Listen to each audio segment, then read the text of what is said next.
दिल्ली के सीएम अरविंद केजरीवाल के बयान पर बीजेपी ने पलटवार किया। बीजेपी प्रदेश महामंत्री योगेंद्र चंदेलिया ने कहा कि सीएम केजरीवाल देशभक्ति शब्द का दुरुपयोग करते हैं।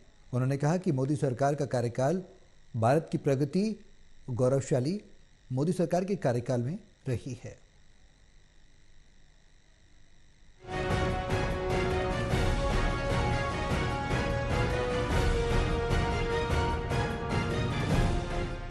लोकसभा चुनाव जैसे जैसे नजदीक आ रहे हैं, राजनीति और भी ज्यादा गर्म होती जा रही है। दिल्ली के मुख्यमंत्री अरविंद केजरीवाल ने केंद्र सरकार के खिलाफ मोर्चा खोला हुआ है, तो वहीं बीजेपी लगातार मुख्यमंत्री के बयानों पर पलटवार कर रही है।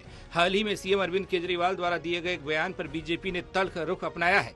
अरविंद केजरीवाल ने एक बयान में कहा है कि 2024 में बीजेपी को वोट न देकर लोग देशभक्ति साबित करेंगे।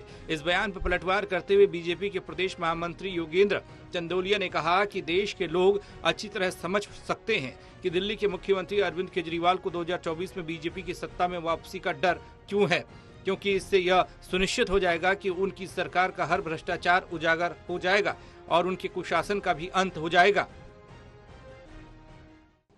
देखिए, अरविंद केजरीवाल क्या कहते हैं उनको कुछ मालूम नहीं है। वो कह रहे हैं कि बीजेपी को केंद्र से हटाना है। केंद्र में उसके एक सांसद, 2 उनके राज्यसभा के मेंबर, उससे कोई केंद्र में बदल होने वाला है। और वो देशभक्ति की बात कर रहे हैं। जो देशद्रोही हैं, जो अभी तक उनका जो 9 साल का कार्यकाल है, भेद खराब है, भ्रष्टाचार है, मनी लॉन्ड्रिंग के केस उनके ऊपर लगे हुए हैं, उसके मंत्रियों पे लगे हुए हैं, और खुद केजरीवाल साहब के ऊपर भ्रष्टाचार के आरोप हैं। वह अपने आप को किसी ऐसा माहौल बनाकर वह शो करना चाह रहे हैं कि कम से कम मैं कैसे जेल की सलाखों से बचूं। इसलिए वो देश के 140 करोड़ लोगों को देशभक्ति के बारे में बता रहे हैं। योगेंद्र चंदोलिया ने आरोप लगाया कि दिल्ली के सीएम अरविंद केजरीवाल जिस तरह देशभक्ति शब्द का दुरुपयोग करते हैं, वह हैरान करने वाला है। उन्होंने कहा कि सीएम केजरीवाल को पता होना चाहिए कि देशभक्ति का मतलब देश की संप्रभुता और अखंडता को चुनौती देने वालों से लड़ना है। लोगों ने देखा है कि केजरीवाल की देशभक्ति किस प्रकार की है, जब उन्होंने सेना और वायुसेना के पराक्रम पर सवाल उठाए। देखिए, वो उनके बेशक 2 जगह सरकार हो, दिल्ली की सरकार लोग देख ही रहे हैं।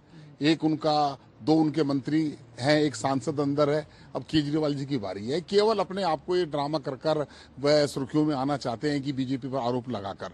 कुल मिलाकर पंजाब की स्थिति जो है, मुझे उस पर कुछ नहीं कहना। पंजाब के अंदर हाहाकार है। पंजाब की जो हालत उन्होंने की है, लोग हर जगह दुखी हैं। तो हमारा तो मानना ये है कि केजरीवाल साहब जो है, चाहे वो किसी भी गठबंधन में रहें, उनकी भी उस गठबंधन में कितनी आवश्यकता है, वो गठबंधन में टूट के कगार के ऊपर है। बीजेपी ने आरोप लगाया कि आप नेताओं को पता होना चाहिए कि 2014 से 2023 तक भारत की प्रगति के 9 गौरवशाली वर्ष रहे हैं। अब भारत ने हर क्षेत्र में अपनी उपस्थिति दर्ज कराई है। बीजेपी ने कहा कि चाहे वह दुनिया को प्रभावित करना हो, सबसे तेजी से बढ़ती अर्थव्यवस्था हो, विज्ञान और प्रौद्योगिकी हो, खेल हो, और सबसे बढ़कर गरीब नागरिकों के जीवन को ऊपर उठाने का काम मौजूदा मोदी सरकार ने करके दिखाया है।